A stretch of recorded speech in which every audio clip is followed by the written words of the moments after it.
I was thinking of so many things in the Bible that would have been appropriate in terms of the humanity of all people in our country. A time to heal.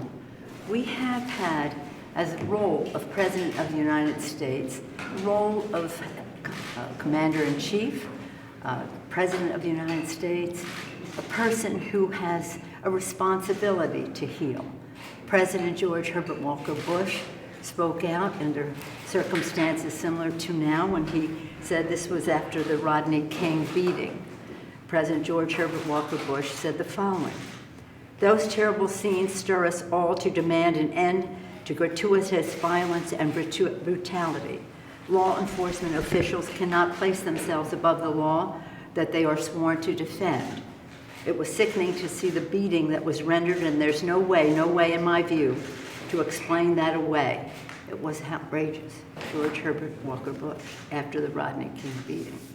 President Obama said after the murder of Eric Garner, "Right now, unfortunately, we are seeing too many instances where people just do not have confidence that folks are being treated fairly. In some cases, there may be misperceptions, but in some cases, that's a reality. And it is incumbent upon all of us as Americans, regardless of race, religion, region, faith, that we recognize this is an American problem and not just a black problem or a brown problem or a Native American problem. This is an American problem when anybody in this country is not being treated equally under the law. That is a problem." Of course, it is the responsibility of all of us to take the time to heal.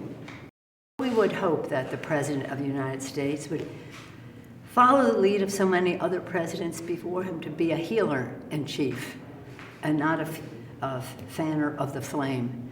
Yesterday, we saw a most unfortunate situation where before the curfew, the time of the curfew occurred, peaceful demonstrators in front of protesters in front of the White House were beaten. Some people came out and beat them so they could clear the area so the president could come out and go forward. What is that? That has no place. And it's time for us to do away with that. A time to heal. The book of Ecclesiastes.